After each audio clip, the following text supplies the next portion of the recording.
Hi everyone, my name is Jess Gowans and today I will be talking about looking after yourself as a Tubie parent or carer. So a little bit about me, I live in Sydney. I have two children with feeding tubes. So initially they both had NG tubes when they were born. Then after that, I think they were about 10 or 11 months old when they had their G tubes inserted. And my daughter had an NG tube for a bit of a brief time when she was transitioning between the NG tube to the G tube.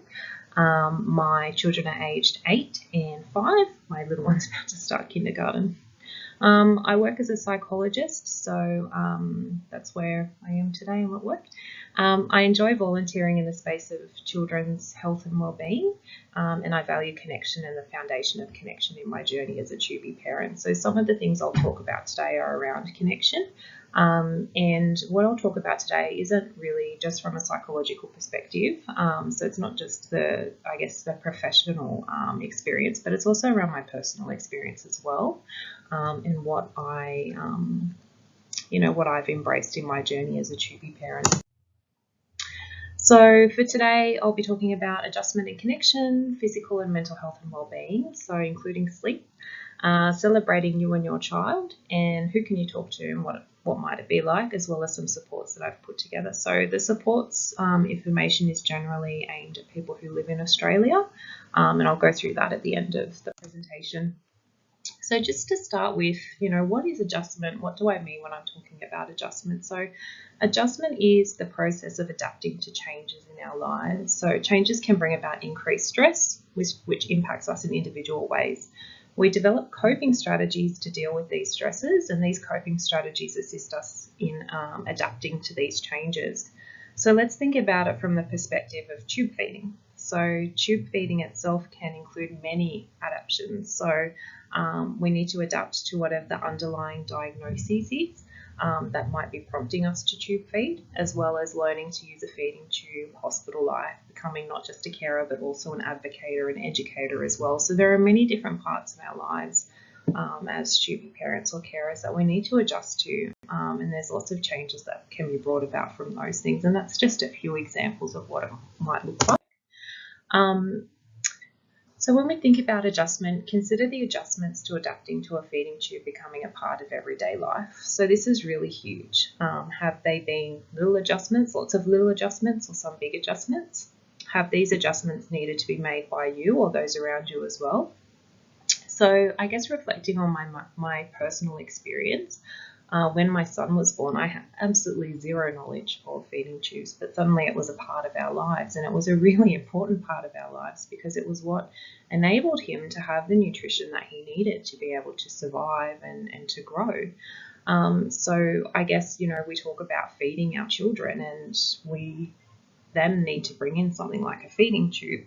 And our ideas of traditional feeding and what that might look like are suddenly very different. So when we have a child who's tube fed, normally those adjustments aren't just made by us as the parent or carer, but by the people around us as well. They might need to learn how to use the tube, or they might need to learn how to go about day-to-day activities with the tube. So things like even putting your child in a car seat when they have an NG tube is suddenly something that needs to change. So it's not just the feeding perspective, but the daily life as well. So reflect on that question in regards to yourself and think about all the adjustments that you've needed to make in your life around feeding tubes, and I'm sure you can think of many, many different things. So we need to then have a think about the stresses, I suppose, that come with those adjustments, and they might build up over time, they might come and go, but the reality is that they're there and they're a part of our journey. So what can help us to look after ourselves and cope with these stresses? So a big part for me of coping is connection. So I'm a big advocate for connection. It can provide us with feelings of belonging, understanding, support, and a sense of purpose through having ties with our family, friends, and the community. So it's about connecting with people around us that give us some sort of meaning and some sort of value and feelings of support. This can really be impacted during the time of adjustment to a feeding tube, knowing who we can turn to and rely on and to help us feel understood and supported. So Some of us may have began our journeys as parents or carers of somebody with a feeding tube when our children were born, or it may have been later or even much later. But the reality is it's a big change and it's a big adjustment. And the supports that we have in place and the connections that we have in place might look a little bit different after this. So we need to know who we can turn to and who we can rely on, because being connected to our community is very, very important. Because connections are important for our mental and physical health and well-being. Connections can reduce feelings of loneliness and isolation. So who can we connect with? We've got our family, our friends, or our community, and that can include the virtual community as well. So when I go through the supports at the end, they're pretty much all links.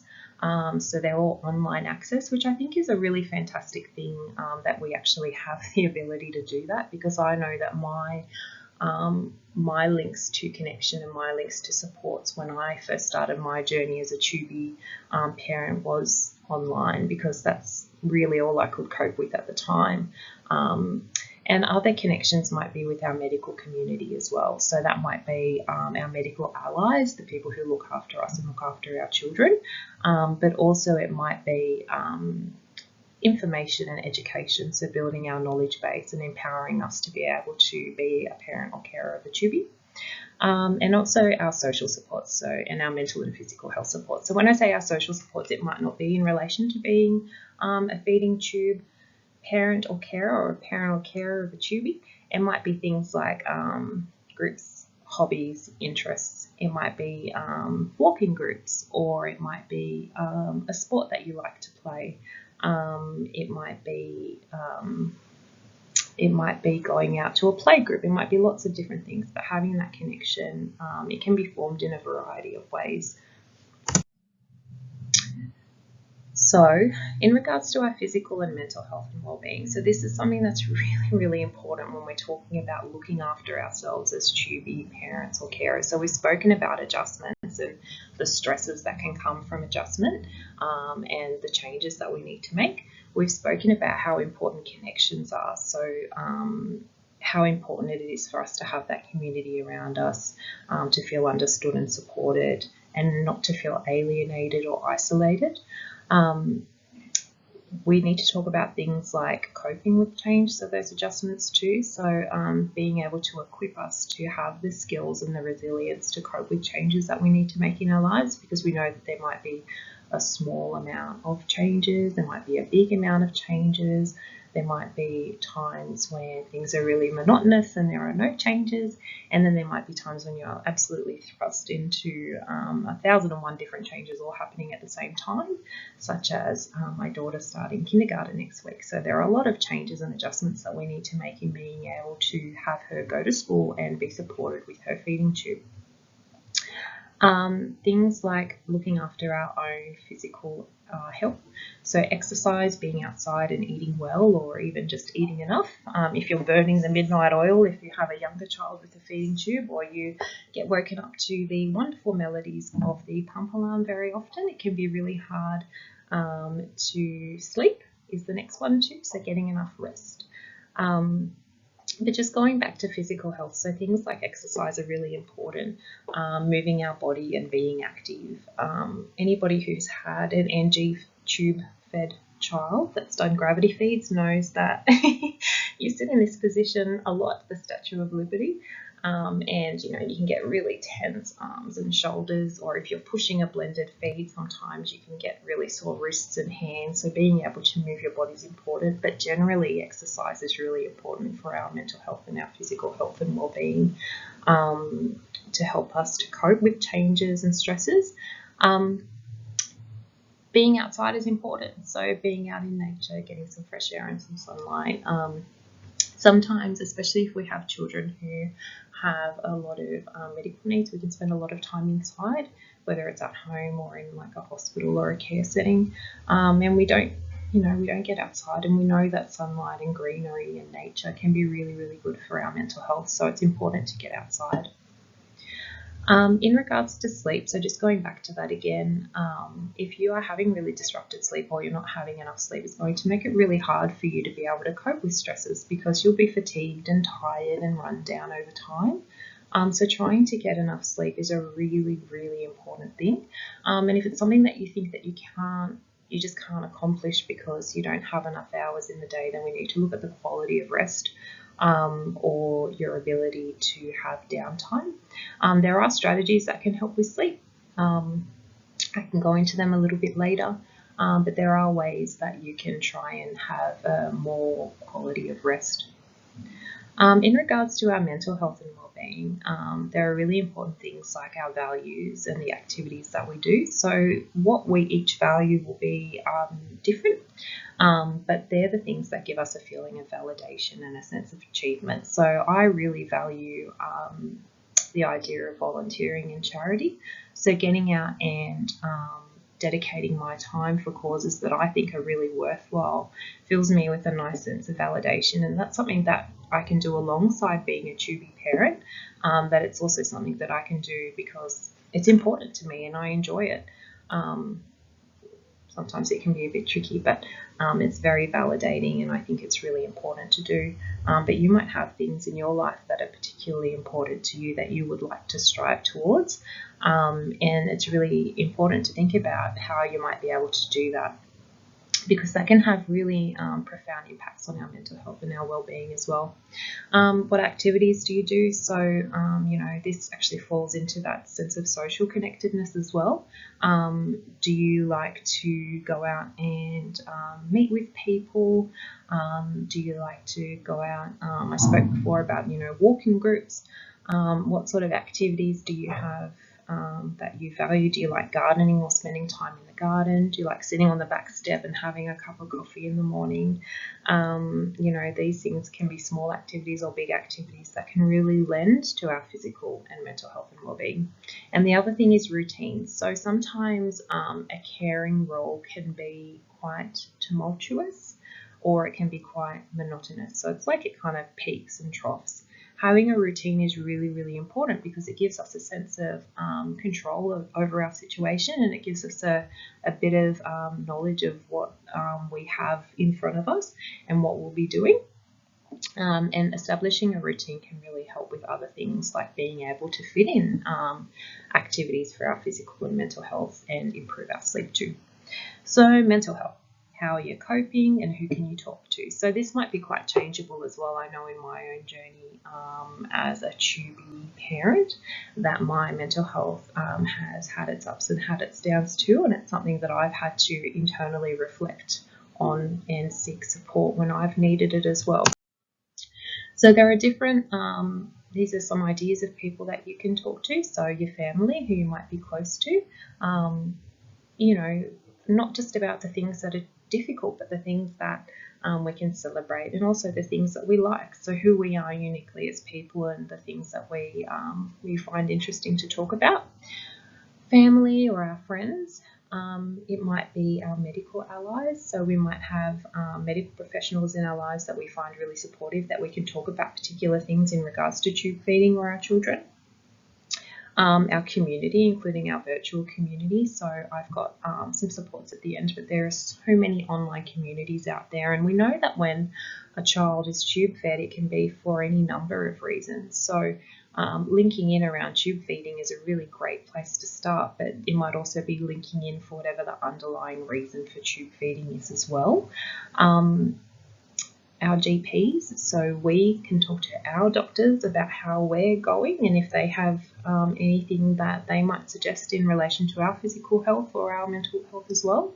A psychologist, so going and speaking to a professional if we feel that we need that space and that time to talk about what we're experiencing in our coping as well. So seeing a psychologist is something that I found really helpful for me over the years too, particularly when things have gotten really, really tricky. I've needed that time to be able to work through some of those things and improve my resilience.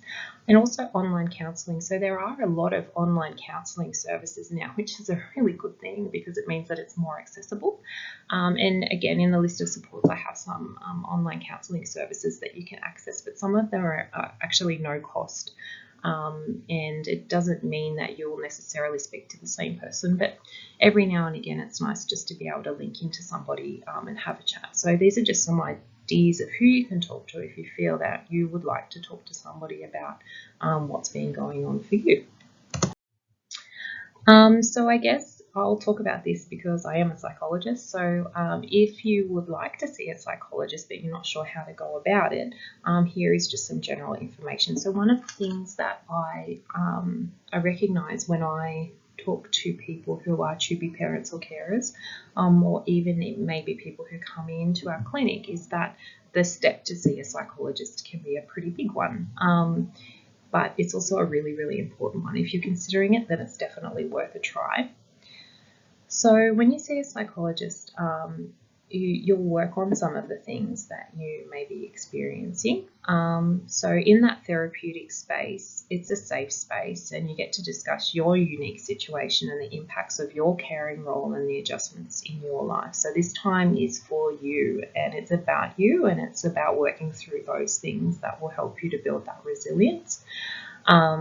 Therapy is always at your own pace, so you get to work through those things in a way that's comfortable for you.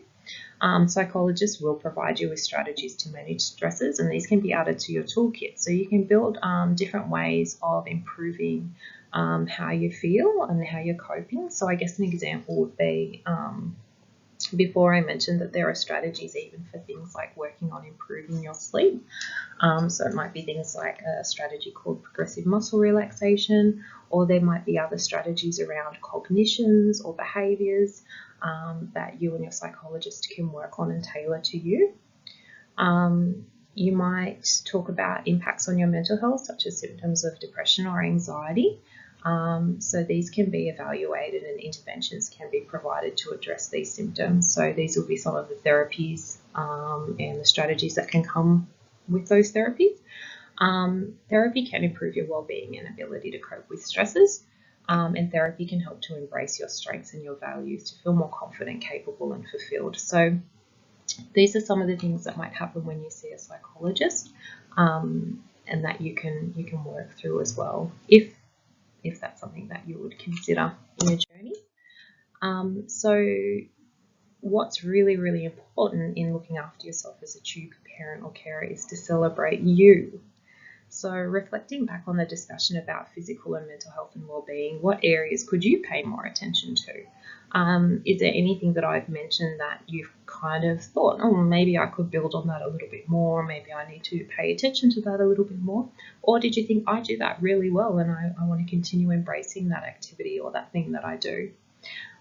What do you enjoy doing and do you set time aside for it? So when we're a carer, when we have a caring role, sometimes we put ourselves, down second, third, fourth along, and we don't really dedicate a lot of time to ourselves. So this is about getting in there and looking after ourselves and nurturing who we are. If you're a carer, you're a very good nurturer. You really, really are. You're very, very good at attending to needs.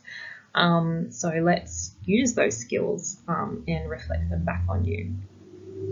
It is really important to celebrate you, to nurture yourself and care for yourself. You are a very important person and you need to be able to celebrate yourself and look after yourself in your role as a carer and as a person. So celebrating your child. So caring for a child with complex needs can take up a lot of who we are and what we do. I know for me, there have been like big chunks of my life where it's been dedicated to solely caring for my child, which I'm going to be true of a lot of parents, of course, or carers. But when you're adding in medical complexities, it can become a pretty big job. And that can be a lot of, what can define your role as a parent or carer is caring for those medical complexities. But it's important to reflect on your child's strengths, their personality, their abilities, and what makes them their own unique self. Even, saying that I'm thinking about my kids and some of the cheeky things that they do. What do they do that makes you laugh, and are they cheeky? What is it about your kids that you're absolutely in love with? What is it about them that makes them so special and unique? Celebrating a child is so important. And what can you do together to celebrate your bond and embrace their childhood? So your kids are only kids for so long. It's really important to be able to celebrate their childhood. I mean, especially if they are medically complex and they do spend a lot of time tending to their medical needs. Some of the parts of being a kid can kind of not be at the forefront of what we're doing day to day, but it's really important to be able to embrace that childhood and to celebrate your child as much as you can, because that brings us joy as carers, and that can impact our well-being and our mental health too by embracing that beautiful bond that we have with our kids. It can be a very positive thing. Celebrating the tube. So I'm very tube positive. I run, I'm a co-founder for a local tube feeding support group, and pretty much I co-founded it with a good friend of mine, and then the group pretty much just runs itself. So it's made up of parents or carers of someone with a feeding tube, or even individuals with feeding tubes as well. And we basically support each other, but we're very tube positive. So what we do is we recognise the tube for what it is, and that's enabling for our children and for our loved ones. It gives them the nutrition that they need, and it helps to support whatever those underlying diagnoses are that they have. The tube, it can be complex. It can present difficulties. I mean, we spoke before about adjustment. We've got to do all of the adjustments, and then we've got to go about day-to-day life, and feeding tubes come out and they do all sorts of wonderful things sometimes. And usually when we're just trying to get out the door to go to the grocery, go do the groceries, something will happen with the tube. I'm sure you can relate to that. But it's really important to celebrate the tube and how it is a part of our child's health and well-being. And, think about that. Reflect on you. In what ways does the tube help your child? How can you celebrate the tube and be tube positive? So for both of my children, having G tubes enables them to do things like when they were little, we could go to daycare or to play groups. We can go to school because they have a feeding tube. It enables them to get what they need to be able to get through the day. And it keeps them out of hospital a lot of the time too. So there are many, many things about the feeding tube that I'm really grateful for.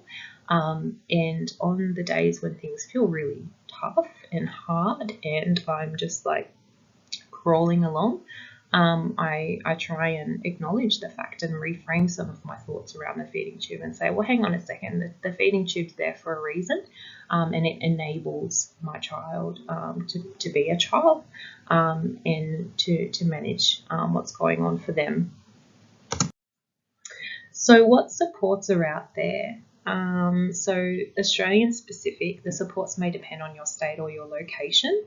Again, let's celebrate the internet because it makes it a whole lot easier to be able to look for these sorts of things. So your situation is unique to you. However, you can establish connections around parts of your life or your situation. So what I mean by that is you might be able to link into a medical specific group. So ausEE is a perfect example of that. So my son has eosinophilic esophagitis, is one of his conditions that the feeding tube helps around. So by being able to link into ausEE and learn more about EOE, it's really helped me to connect and to understand and to provide support. But there may be other medical conditions or other areas that you can link in and form those connections around that can provide you with support. I guess another example is my tube feeding support group that I'm a part of that I discussed before. The people in that group have provided an immeasurable amount of support to me because they help with everything and they just get it, and they're pros. They're like the MacGyvers of feeding tubes. If I have a feeding tube related difficulty, they have a suggestion, and we're moving along at different paces and we have different needs, but there's always someone there to talk to, and there are other feeding tube support groups on the internet, so it's important to have a look through those things. And even things like on Instagram, you might find recipe pages. I know that there are a few for different like EOE or other conditions where there might be somebody who makes different recipes, or there are people with feeding tubes who talk about their day-to-day and have photos of what that looks like for them, and these are really supportive because we're connecting and we're embracing those different parts of our lives. It's really, really important to go at your own pace and embrace healthy boundaries. So what I mean by that is where I am today and the people that I've connected with and the organisations that I've connected with and the things that I can talk about are comfortable for me now because I've had that journey and it's at my pace and where I'm at. But if I had thrust myself into all of those things back when I first became a parent of a child with a feeding tube, it would have been monumentally overwhelming. So think about the supports and the connections. But, always go at your own pace and do it in a way that feels comfortable for you. So I've included some useful links here around some of the supports that I've spoken about a little bit throughout the presentation. This is just a small number of things, but most of the links then link on to further information. So if you have the opportunity to explore them, you can then find out more by following through the links. So the first one is Carer Gateway. So that's an Australia-wide service that you can access and then kind of be funneled into your state or territory and look at the services that are available to you there. And it covers some really interesting things around what type of supports you can access, information around looking after yourself as a carer, as well as accessing things like counselling. So the next link you can see is Carer Gateway Counselling. So I think with that particular service, you can put your details in and request a call back and you can have some support provided to you. Carer, the voice for carers across Australia. So again, another Australia-wide service that can look at different supports for carers. Tube feeding, so the ausEE site has some really cool stuff, and then that can link through further services that you can access as well as online, online resources, equipment, as well as some financial supports too. The next one is financial assistance with tube feeding. So I think that's linked on the tube feeding ausEE site, but I put that in specifically. It's a pretty old link. I think it might be from about 5 or so years ago, but it has information about applying for things like carer allowance or medical equipment payment. It can be really difficult to know what funding is out there for you as a Tubie parent or carer. So by going and visiting these, you can see if there's anything that you may be able to get to make things financially less of a burden. Child Feeding Org, that's such an awesome website. So I've linked in with this organisation, Succeed, and they're advocating and striving for more support around children with feeding tubes, so things around tube feeding education. But on that site you can find some really nice information around embracing feeding tubes, but also some really handy tips like how to apply tape for an NG tube and other information like that. And I think that's a really great place to start and to have a look. And there's always new stuff being updated on there and new opportunities for you to be able to connect and link in. And you can also read some really cool parent stories from around Australia as well. The next, Living with Tube Feeding, so that's a Nutricia site and that has some really helpful information around tube feeding too. I've also included mental health helpline, so that has information for accessing support online if you feel like you would like to talk to somebody. So some of the information on there includes, as an example, Men's Helpline, Lifeline, Beyond Blue. For young carers, there's Kids Helpline and other services. So definitely worth having a look at because there's a lot of online free supports and telephone supports too.